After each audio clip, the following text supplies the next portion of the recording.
Hello and welcome to a new season of Higher or Lower, the show brought to you by oddschecker, SpreadX and Sporting Index, where we look at the spread betting markets in the Premier League and elsewhere and choose if we think the eventual makeup will be higher or lower.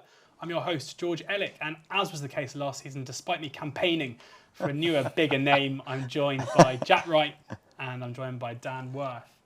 Good summer? Very good. Your hair looks nice. Yeah, well, Reading have made 0 signings in this summer, so it's been really exciting for me. Call that embargo. Yeah. Well, maybe it'll be more positive. You've still got Ruben Sellers. Exactly. And Jack, our teams are going toe-to-toe in the Battle of the Yellows on Saturday. Indeed. So, yeah, very exciting, isn't it? And yes. We look forward to it. I'll be there. That. You will be there. You're obviously a fair weather fan.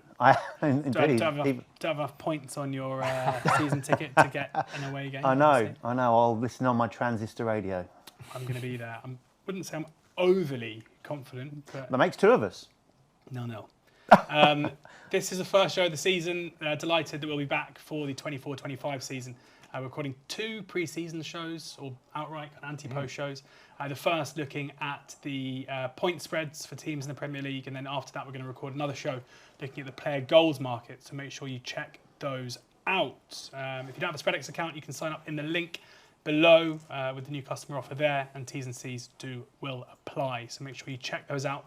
And remember that with spread betting, losses can exceed your initial deposit. And for those of you who are new to spread betting, the way that it works is if we go higher, so if you're buying, then you think the eventuality will be above the spread, or selling, which will be lower for the purpose of this game, then you think it will be below. And we're going to kick off with Manchester City. Good team. Heard of them, yeah. Yeah, they're all right. Good team. The midpoint for City's points, so total points in the season with SpreadX is 84. So 83.5 to sell, 85 to buy. Midpoint 84, 91 last season. Again. Relatively consistently good. Are we going to say higher or lower? 3, 2, 1. Oh dear. Jack, come on. That is interesting. Yeah, it is interesting. This market is, I would suggest, a little bit of a minefield this season. I think generally. Something else there. No, I think generally, as we have proven on a week-to-week basis, trying to predict the outcomes on the pitch are hard enough. As much as we love anti-post like pre-season, predicting over a 38-game season in this case is very, very difficult. So to do that and then also have to try and predict what's going to go on in the courtroom, for me, is even harder. So I think there's so many unexplained possibilities about Manchester City this season and a few other clubs. I think you just got to really kind of be quite certain if you're going into this market, are these clubs going to be like is it just going to be the points they get on the pitch, which is what you're going to be betting on. So for me, I think Man City are coming towards a little bit of an end of a cycle. So I am going to talk only about the on-pitch stuff to kind of give me an idea where we're going with this one. So I do think they're coming a bit towards the end of a cycle. There's obviously been links with Kevin De Bruyne going to Saudi. Ederson, again, possibly departing. We know Pep's in the last season of his contract, and so that I think he's going to get a little bit prickly over the course of the season with those constant questions about what's going on off the pitch. So, yes, been super, super consistent over the years. And I just feel that this could be the year that they just fall a little bit short of their very, very high standards. I felt there's a little bit of regression last season, although they still, as you said, hit 90 points. And I just feel that I can't see them going massively over 84. Hence why I'm going to go lower, because I say it could possibly be that they just get over there and then get pulled back under it. Simple as that, really, to be fair. And the other part, which will come into a lot of these teams' rationales for me, is the new expanded Champions League campaign. So there's going to be more games involved in that as well. I wonder a little bit towards where the priority is going to be as to what happens. I think the sale of Alvarez is an interesting one as well. It's going to put a lot more pressure on Haaland. There's no pressure on him scoring goals, but it's pressure on him keeping fit. So, yeah, for me, I think there's too much doubt in it for me to be very bullish about them going over as they normally do. So I've gone lower. I don't massively disagree with any of that, but for me, the line just feels a few points lower than I would expect it to be. If you go back to, they've won the league 6 of the last 7 seasons, and the other one they came second. Yeah. if you look at the points tallies from 17-18, it's 100, 98, 81, 86, 83, 89, 91. So only once in the last 7 seasons have they come under, and even then it was a pretty marginal loss on this line. And given that they've had 4 consecutive seasons in a row of posting 86 or higher, it seems to me like whilst I get that it might be coming to the end of the cycle, whilst I get that De Bruyne might be on his way out, even if he stays at the club, he's maybe not as effective as he once was and certainly can't play as many minutes. I still find it hard to believe they're going to massively drop off. There's also like a bit of a joker in this where it's not a massive price that City get a points deduction relatively soon. And if they do, I think this, unless Pep just walks out the door immediately, I think that will create a siege mentality that will see them probably pick up more points, and they'll have to.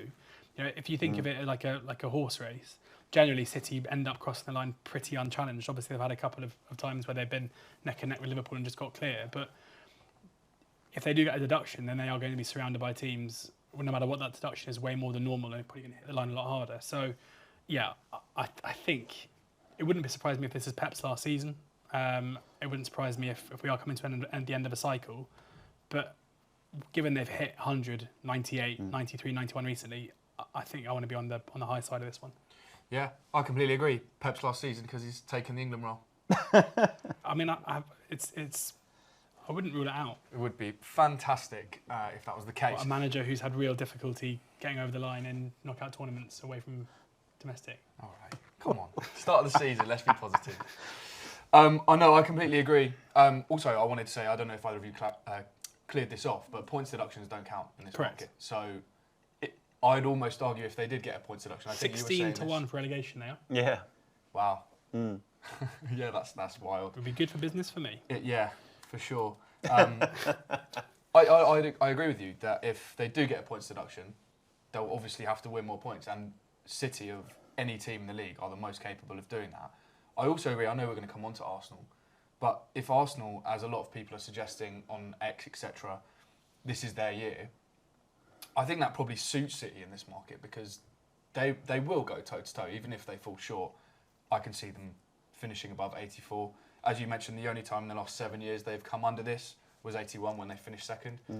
I think they'll get above 81 for sure, and I think they win it. So based on their historical data, if they win it, they come above this line. It's kind of as simple as that for me, really. But brutally honest, going against Manchester City is never a comfortable position to be in. So I've started that way, and it's going to be easier going forward now. It will get easier. From here on in. Right, so that's City boxed off. Next up is their big challengers, Arsenal. You are never more than a metre away from someone who's backed Arsenal to the Premier League title this season. 82 is the midpoint, 81.5 to sell, 83 to buy. So 82 the midpoint, we're going higher or lower. 3, 2, 1. This feels low, doesn't it? Yeah. It does feel very low. What's happening here? 89 last season. Yeah. What's going on? Me first again, is it? Yeah. Okay. They're the winners for me, so you're a metre. Now. Have you backed them? No, I was going to say... Anyone over there back them? No. No. Right. So you're I haven't backed them because I don't think there's value in the price to back them to win the league. I actually think there's value if you fancy Arsenal to win the league, as I do. This is where the value's at, backing their points total. Absolutely, because I think they will need to get certainly more than 82 to win the league. I've been so impressed with Arsenal over the last, 12 months or so, even beyond that point for most of the time as well. I just felt that they were so good last season. 2024, they've only dropped points in 2 games.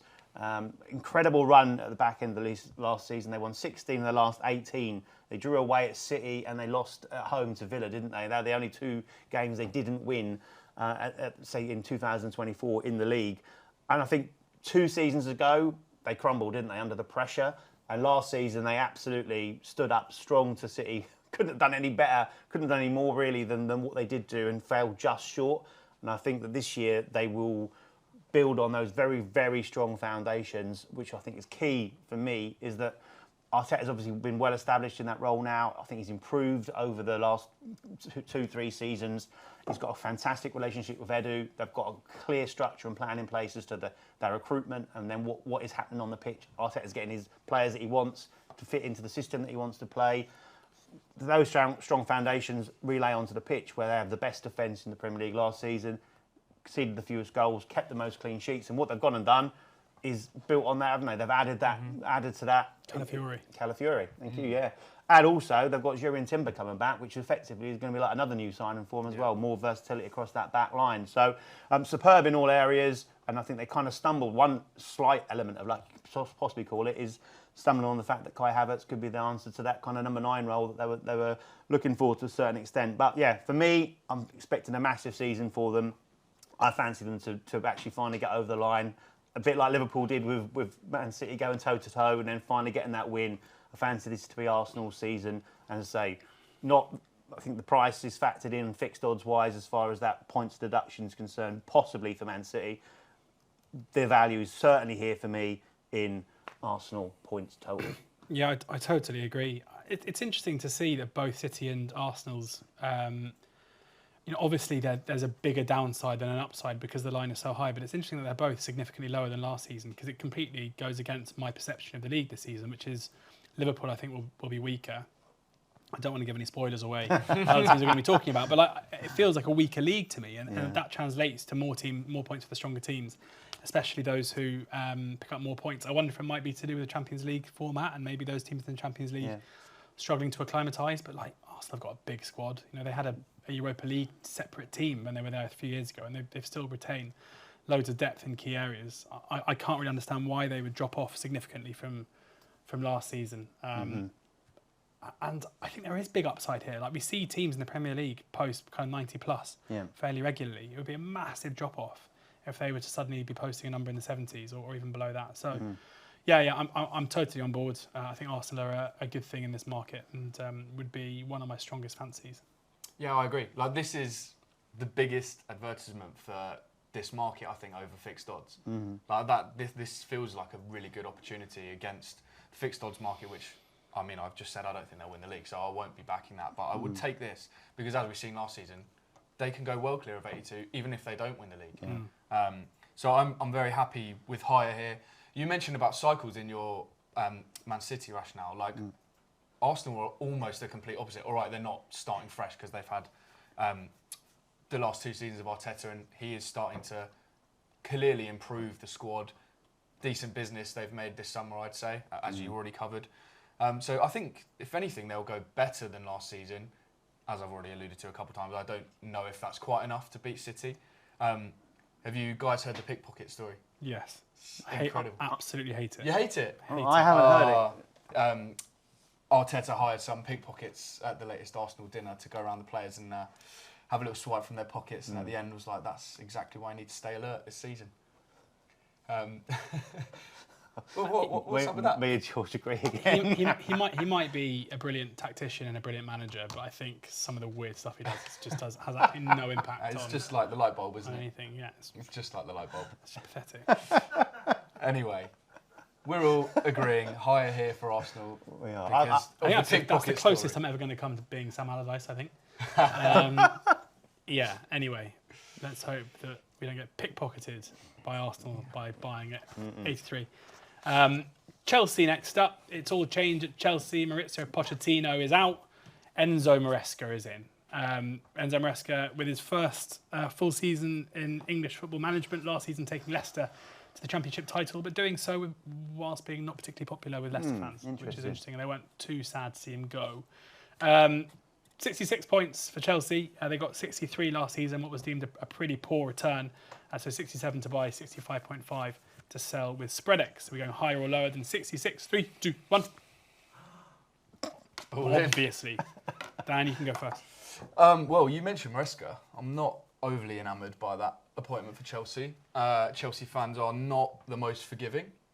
And as you mentioned, Leicester weren't overly happy with their performance despite winning the league. You'd probably suggest any other team in the Championship would have been very happy with that performance. But somehow Maresca didn't do a good enough job. Also just relatively new, right? Chelsea had Pochettino, who's proven, okay, he's never won the league and all that kind of stuff, but do you know how many games Maresca's had in charge in professional football? No, but I'm guessing it's quite low. 67. Wow. Okay. Yeah. That's crazy, isn't it? And Chelsea, like, they're not the most stable of club. I guess, as I just said, that Pochettino, they weren't stable under Pochettino, so maybe they do need some freshness in there to do that. I just think Chelsea generally is chaos, as it was last season. Pre-season has done nothing to suggest that it's not chaos. You've seen the squad pictures. Like, who's going to play where?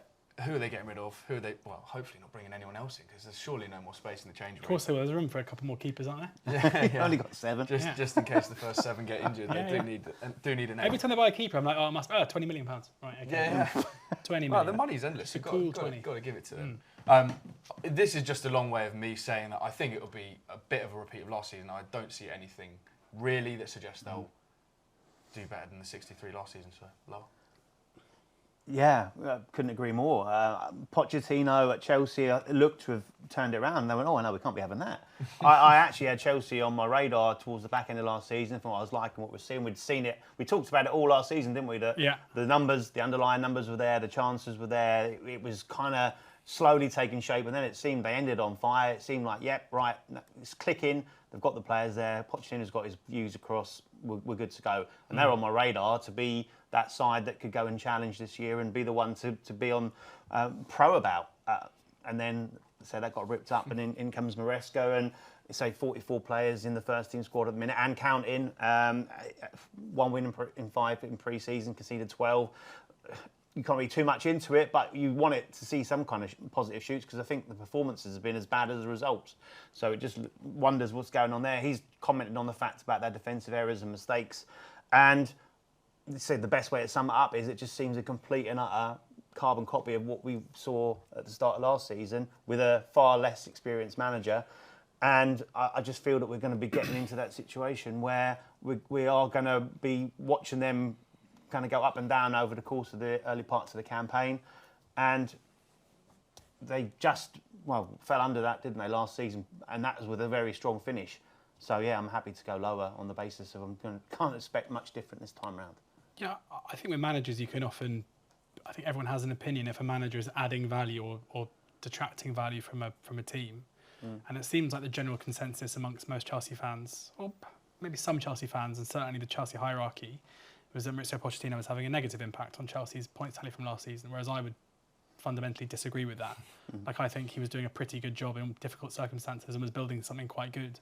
If Poch was still in charge this season, I think I'd probably be leaning higher, whereas instead, it's a whole new start again. They've torn up all the work they did last season to implement this incredibly innovative and quite effective style of play.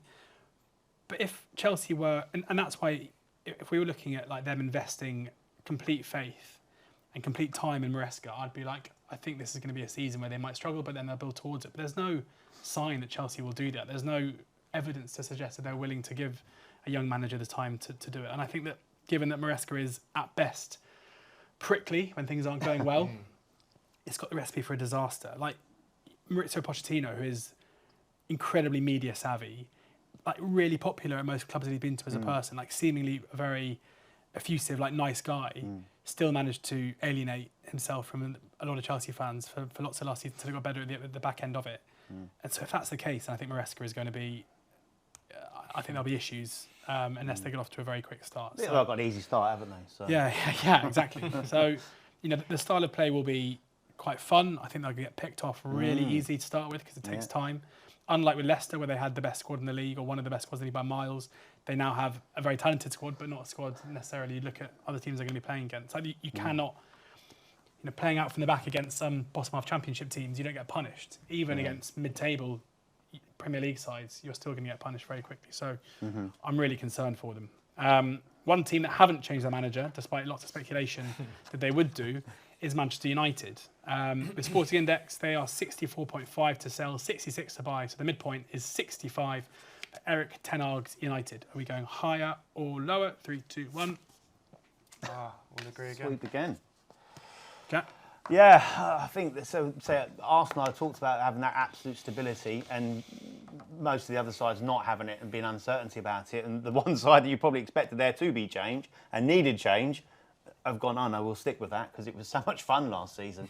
And again, similar to Chelsea, because they've restarted their cycle, I just feel that Man United are going to continue that cycle of absolute madness and poor performances. I just can't see anything changing. I just don't think Ten Hag, I think he's out of his depth at Man United.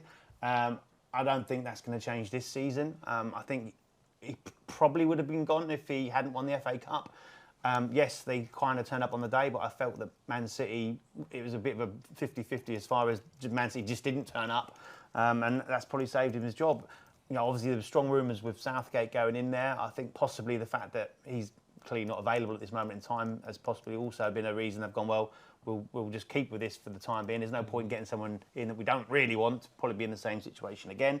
So, yeah, I just feel that he's kind of there a little bit by default. And say 8th last season, 60 points. I just can't see it being any different because they've brought a couple of players in, but obviously they've been injured as well. They have suffered with injuries. That kind of is one thing that's continued as well. But on the pitch, I just feel that they will give us exactly what we saw last season. Midfield wide open, not really keen to track back, getting picked off by sides that have got more energy, more pace and more desire. Possibly struggling for goals at the top end of the pitch as well. So yeah, more of the same, and another season, as we can pick it at the moment, where they'll probably finish 8th to 10th. And I'm happy to go lower than those 65 points midpoint. Yeah, I'm kind of positive in a sense that I think in time the arrival of Ineos will take United out of their slumber, but I don't think it's now. Like, I think with Ten Hag, the situation with Ten Hag is a relatively ugly one, where they've basically flirted with every single girl at the party and then not got anywhere and then gone back to who they've got already, which is, I don't think, particularly conducive to a healthy relationship. And then it seems like, you know, Ten Hag has seen that and been like, well, let's renew our vows then. And United like, all right then, so they've signed a new contract, which frustrates things even further. In a weird way, I think the FA Cup final against City could be the worst thing that happened to United. Yeah.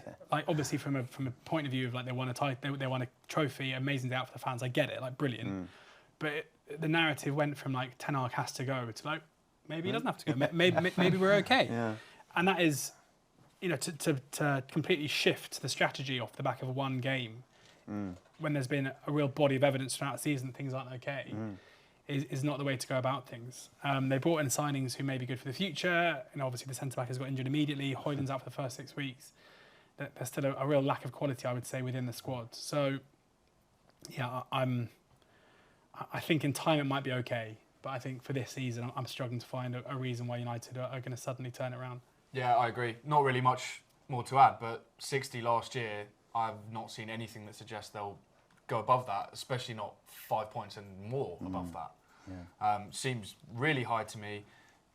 Just to basically echo what you guys said, they still need to sign a central defensive midfielder, whether it's Ugarte or the Burnley guy. I've completely forgotten. Sunderberger. There you go. But he's not really a holding midfielder, though. Well, like, you know, it was amazing. Sounds like United. Kobe Mainu in that game against City, when he had like a genuine holding midfielder and Amrabat behind him, was suddenly great because he's not very good off the ball, as we saw with England consistently. Like, Berger wouldn't be the answer. Yeah. Although I like him as a player, but he's not the one. Yeah. I did see talk that they were saying we might as well get Amrabat back then. So again, they're going back to what they produced last season. So yeah, despite throwing lots of money at it, still it seems, yes, there's some kind of signings for the future, but for the here and now, you're like, oh, you're throwing a lot of money at it, but you can still see in a few weeks' time headlines and interviews going, we just need another 2 or 3 players, a central midfielder, this, that, and the other, and it's like, has some structure and plan that doesn't seem to be there.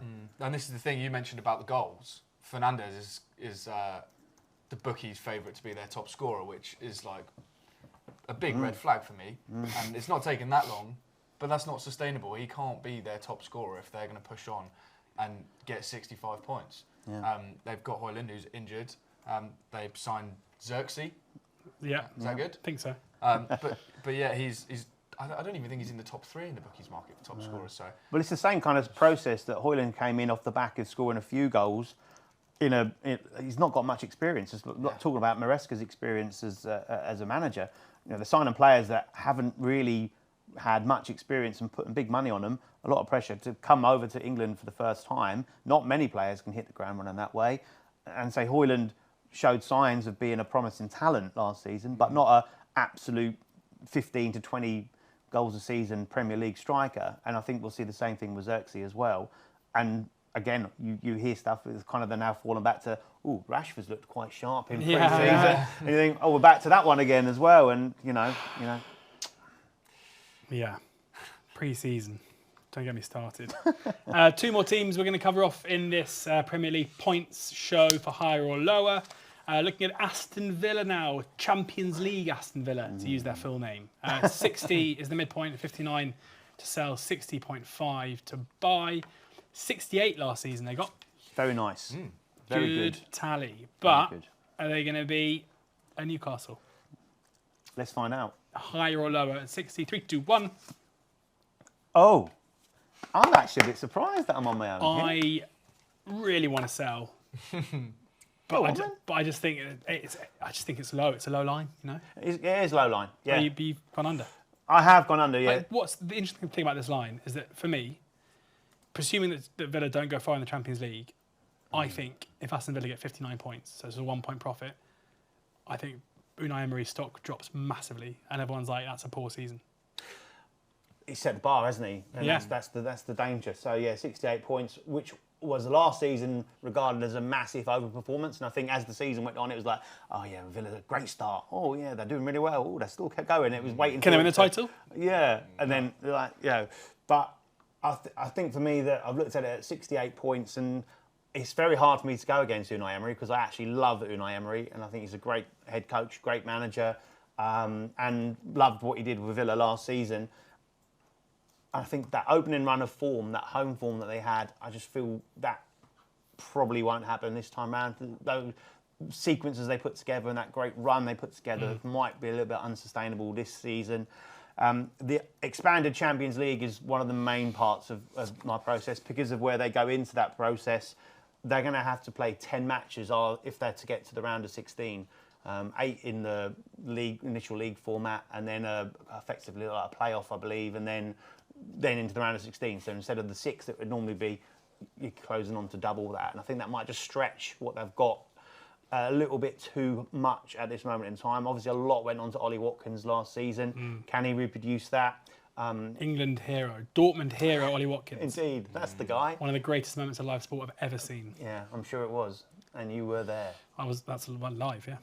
Yeah, absolutely right. Big move out is obviously Douglas Luiz, replaced with Onana, so we'll have to see. I personally think that's possibly a little bit of a downgrade, but I'll be seen to be proven wrong over the course of the season. And I think they brought in some very nice young talent. In fact, brought back some very nice young talent in Jaden Philogene and also Cameron Archer coming back as well. So interesting they've returned to the club. The likes of Maatsen, I think, Ilyong Jr. and Barkley is obviously a good pickup at Luton as well. Yeah. So I think they've padded the squad out quite nicely to try and cope with it, but I just don't quite think that they're going to be able to have that strong run when you look at a couple of the other sides that are up there, which will probably take more points off them than last season. So I think it'll be close, but I think just fall under.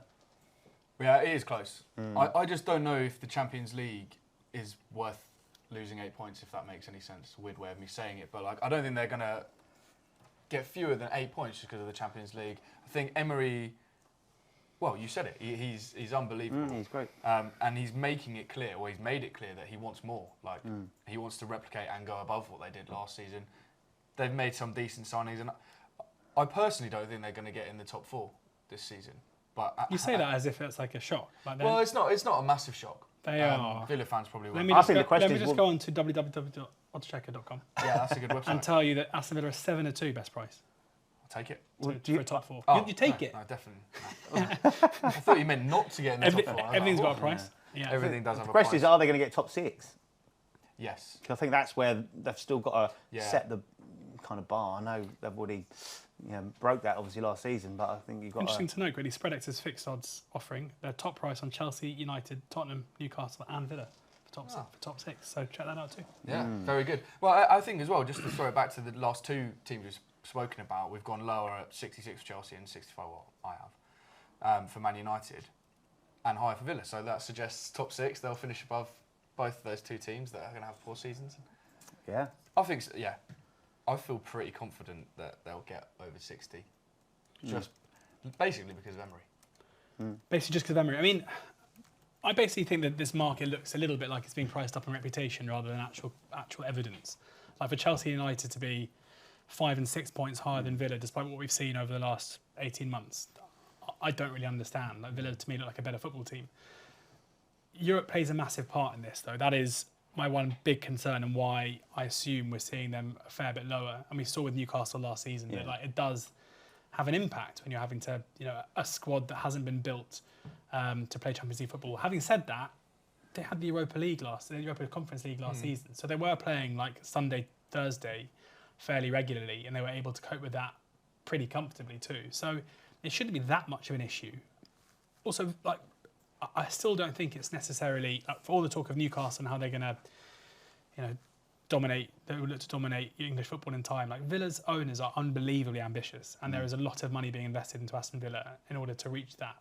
So I don't really see a kind of 8-point drop-off as being forecast for them. So yeah, I'm excited to see how they're going to get on, both in Europe and domestically. But as I said, if it was 68, I'd be, the same as last season, I'd probably be a seller given Champions League. But I think I'm going to stick to higher than 60. Of all the bets I put out here today, if there's one I could choose to be wrong on, it would probably be Villa. Because I just like what they've done as a club. They've kind of ruffled a few feathers. I do love Unai Emery, and I think like the players they brought there. We're big EFL fans, of course, so you see a lot of the players that have had time there, and I think it just opens up a big pathway. And you think where they were 3 or 4 seasons ago? Yes, huge investment, very wealthy owners. Love it, obviously, but it's it shows you what is possible. It really does. One more before we get into our selections, because in this show we've all picked a team to talk about beyond those that are listed, which is quite fun. Taking some of the power away from the man who writes the running order to my right. Finally, a team promoted out of the Championship last season. Back-to-back promotions for Kieran McKenna's Ipswich Town. 33 to sell, 34.5 to buy. So 34 we're taking as the midpoint here. Luton, who were the highest achieving team of the promoted teams last year that was still relegated, only got 26. It is. Higher or lower, 3, 2, 1. Come on, George. Obviously higher. Ipswich Town, yeah. I mean, it's a bit higher than I thought it was going to be, but I still have to. I think Town come up, and again, even though I'm not a huge fan of some of the signings they've made, although I do like Jacob Greaves a lot, Liam Delap, the money they're spending on him seems rogue.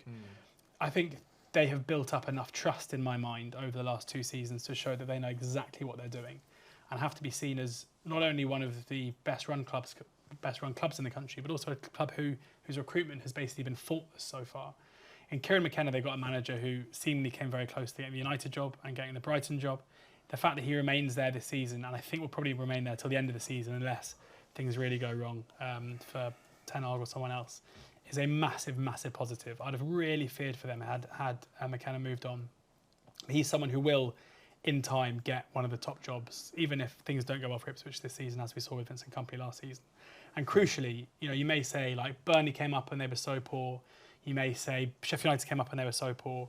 But Ipswich's style of play is way better suited for being a team coming up to the Premier League, where, similar to Luton to an extent, they will be aggressive off the ball and they don't need 50, 60, 70% possession in order to get the best out of their players. I think that they have an issue in terms of their front strikers at the moment. George Hurst, the latest injury in terms of front men, which they need to rectify. But there's a lot of quality within the side, and I'd be really surprised if they didn't. I'd be pretty surprised if they didn't stay up, to be honest, at this stage. So yeah, Ipswich higher for me at 34. Why am I wrong, Dan? Well, it's interesting you say that, because at 34, that is going higher than 34 is basically saying they're going to stay up, right? That's almost what it comes down to. Obviously, we're talking points here and not fixed odds, but relegation prices are 10 to 11. So basically 50-50, so that makes sense. Yeah, no, it really does. I don't hate Ipswich at all. I just think that's a little bit too high. I think credit to the traders on day one for us, just keep them on side. Yeah. It is going to go so close to that. But to need more than 34, I think it's a step too far. As you mentioned, the striker issues. I'm liking it, as you kind of did, to Luton, where I think they'll put up a fight. But they're better than Luton, though, would you not say? Even if Luton up through the playoffs, like amazing story, did very well. But yeah. Ipswich consistently over the course of the season, like getting a points tally that stopped Leeds from getting promoted automatically, like big shift, I would say, between the two. Yeah, but even if that is true, they still need to get quite a few more points than Luton did. And I don't know if they are that much better than Luton, but time will tell. Jack? I changed this at the last moment, actually. I was also higher, and then I just had a word with myself, so I've got to come on here and I've got to support this argument. Look, Ipswich obviously have done absolutely sensationally well. They've got a very, very highly regarded coach who has shown he can be adaptive in the styles of play, and I think that is crucial, which was the point that I thought, do you know what, I think they can get there. I don't understand, going back to the fixed odds, why Southampton are stronger fancy to stay up with the fixed odds than Ipswich. I don't have that way at all. Let's say keeping McKenna is crucial. If they lose him, I think that's dead in the water. So I think there is a possibility that if there's a job comes available, that he could get poached. But that's only a possibility. The defensive side of things is the one that I kind of focused on. They conceded 57 goals last season. That's only one less than QPR, who finished down in 18th. Obviously, they've moved to look to strengthen that with the signing of Greaves and one or two others. Muric coming in as far as the goalkeeper's concerned as well.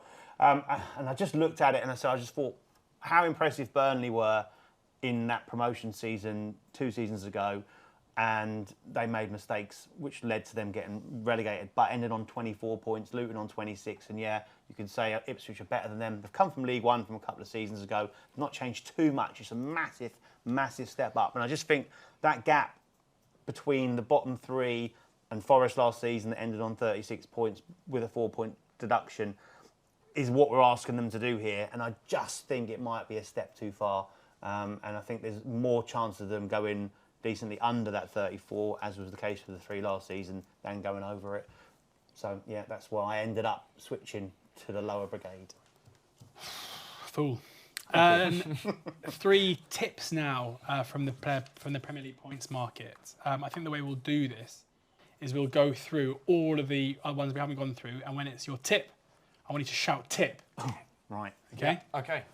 Because then if we both agree, then there's no awkwardness. And we're going to flash higher or lower for these. Yeah. So I'm going to read them out, and then right. so I'll read them out, and then go 1, 2, 3, and then we probably should have sorted this out. Yeah. And you can see me. But... Yeah. Okay. Liverpool 73, 74.5. So the midpoint we're going to say is 74, higher or lower. 3, 2, 1. Tottenham 64 midpoint, higher or lower. 3, 2, 1. Ooh. Can I just say my tip's actually already gone? We did cover it. It's Arsenal. Fine. Okay. Should have said it at the time.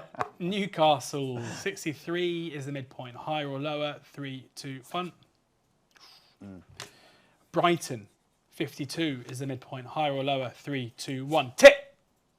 Whoa! Whoa! Wow! Recency bias is massively at play with Brighton, I would say, right now. West Ham. Should I talk about it?